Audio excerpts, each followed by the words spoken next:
సుభాష్ బ్రహ్మర్షి పితామహ పత్రిజీ గారికి, పత్రి మేడం గారికి ధన్యవాదములు. నేను ఈ ధ్యానంలోకి నా పేరు సుమతి చీరాల, ప్రకాశం డిస్ట్రిక్ట్. నేను ఈ ధ్యానంలోకి 2010లో వచ్చాను, దసరా నవరాత్రుల్లో. అది ఏంటంటే మా మేనమామ గారు ఖాళీగా కూర్చోపోతే ధ్యానం చేసుకోవచ్చు కదమ్మా అన్నారు. దాన్ని బట్టి 10-15 రోజుల్లో నేను ఇట్లా ధ్యానంలోకి చేసుకుందాం అనుకున్నాను. అట్లానే నా దగ్గరికి, మా ఇంటి దగ్గరికి ఒక మేడం గారు వచ్చారు, శివకుమారి గారు. క్లాస్ పెడుతున్నానని చెప్పారు. ఈయన అక్కడి నుంచి ధ్యానంలోకి వచ్చాను. ఆ ధ్యానంలోకి వచ్చింది నేను మా పిల్లలు చదువుకోకుండా ఇంట్లోనే ఉంటుంటేను దానికి గురించి చదువుల గురించి నేను ఈ ధ్యానంలోకి వచ్చాను. ఆ చదువులు కూడా నేను ఈ ధ్యానంలోకి వచ్చినాక పిల్లలు కూడా చక్కగా చదువుకుంటా, పిల్లలు ఈ చదువులు కూడా చక్కగా సాగినాయి. ఈ ధ్యానం ఫస్ట్ బిగిన్ అయినాక నేను ఈ ధ్యానంలోకి వచ్చినాక ఫస్ట్ రోజున ధ్యానంలో కూర్చున్నాము. 15 నిమిషాలు అని చెప్పారు. అట్లా అరగంట దాకా కూర్చున్నాము. ఏమీ అనిపించలేదు, చక్కగా హాయిగా ఉంది. అట్లా ధ్యానం రోజుకి ఏం జరిగిద్దా ఏందా అనుకుంటా క్లాస్కి వచ్చేసేదాన్ని. 3వ రోజున సూక్ష్మ శరీర యానం చేశాను. తిరుపతి గుళ్ళోకి వెళ్ళాను. అక్కడ చూసుకుంటే జనాలందరూ కనపడతా ఉన్నారు. ఈయన నా వెండి ప్రోగు ఎవరికన్నా తగిలిద్దేమో అనుకొని చూస్తే అక్కడ ఎవరికీ తగలలేదు. అది నా సిల్వర్ కార్డు కూడా నేను చూసుకున్నాను. అట్లా గుళ్ళోకి వెళ్ళి ఆ వెంకటేశ్వర స్వామి విగ్రహాన్ని చూసి బయటికి వచ్చేసాను. ధ్యానంలో వచ్చిన 3వ రోజే ఆ అనుభవం. తర్వాత ఆ ధ్యానంలో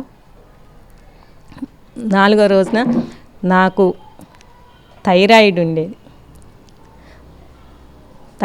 ఉండేది. మా చిన్నబాబు పుట్టిన 8 నెలలకి నాకు ఒక చెంప పెరాలసిస్ లాగా వచ్చింది. కానీ అది ధ్యానంలోకి వచ్చేటప్పటికి నేను అది మర్చిపోయాను. ధ్యానం చేసుకుంటున్న నాకు 4వ రోజు నుంచి నాకు ఆ చెంపంతా నొప్పులు పడుతుంది.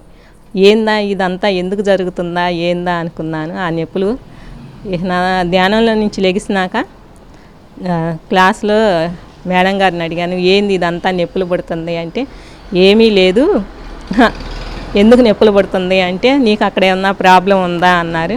నేను ఆ ప్రాబ్లం గురించి మర్చిపోయాను. ఏమీ లేదు నాకు అనుకున్నాను. ఇంటికి వెళ్ళినాక ఆలోచిస్తే అదంతా పెరాలసిస్ వచ్చింది కదా, అందుకని నొప్పులు వస్తున్నాయేమో అనుకొని మళ్ళీ వెళ్ళి చెప్తే, అందుకని నీకు ఆ నొప్పులు అవుతున్నాయి, అక్కడ క్లీన్ అవుతుంది నీకు అని చెప్పారు. అట్లా అది క్లీన్ అయిపోయింది. మళ్ళీ థైరాయిడ్ ఉండేది. ఆ థైరాయిడ్ కూడా ఒక్క ట్యాబ్లెట్ కూడా లేకుండా ఇది చేసుకున్నాను. రోజుకు 2 గంటలు. ప్రతిరోజు నేను 2 గంటలు ధ్యానం చేసేదాన్ని. చేసుకోగా తగ్గిపోయింది. ఇంకా నో మెడిసిన్, దేనికైనా నేను మెడిసిన్ వాడను. ఎట్లా ఉన్నా కూడా పిరమిడ్ కింద కూర్చొని ధ్యానం చేసుకుంటాను. ఇంకా అంతే. ఈ ధ్యానంలోకి వచ్చిన సంవత్సరం నుంచి దేనికైనా నో ట్యాబ్లెట్. థైరాయిడ్కి కానీ దేనికైనా నొప్పులకు కానీ, ఇదివరకు నొప్పులకి ట్యాబ్లెట్ వాడేదాన్ని. అది ఇప్పుడు అస్సలు ఈ ధ్యానంలోకి వచ్చిన కాడి నుంచి ఆ నొప్పుల ట్యాబ్లెట్ కానీ ఈ థైరాయిడ్ ట్యాబ్లెట్ కానీ నో, అట్లా చేసుకున్నాను. కానీ ఈ ధ్యానంలో బిగిన్ చేసినప్పుడు 50 మంది దాకా వచ్చారు ధ్యానానికి. కానీ ఆ ధ్యానం 41 రోజు పూర్తి అయిపోయేటప్పటికి ఒక్కదాన్నే ఉన్నాను. అయినా మా ఇంట్లో ధ్యానం క్లాస్ పెట్టుకుందాం అనుకున్నాను.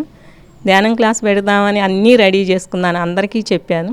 కానీ హఠాత్తుగా మా మామయ్య గారికి బాగోపోయేటప్పటికి ఏంది ఇది ఇట్లా వచ్చింది, క్లాస్ పెట్టుకుందాం అనుకుంటే అని శివకుమారి గారిని అడిగితే, ఏమీ లేదు, హాస్పిటల్కి వెళ్ళి జ్వరం గిఫ్ట్ చూపించుకొని వచ్చారు అన్నట్టు చేసుకో అన్నారు.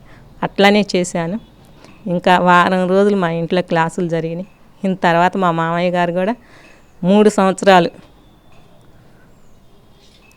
సంవత్సరాల దాకా ఉన్నారు.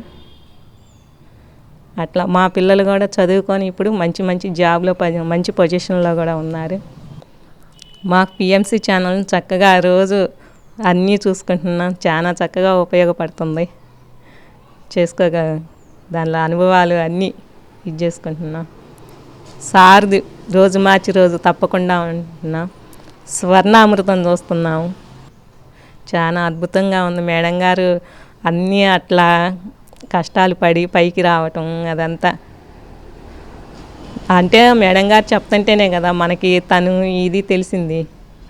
పిఎంసి ప్రేక్షకులకి అందరికీ ధన్యవాదాలు.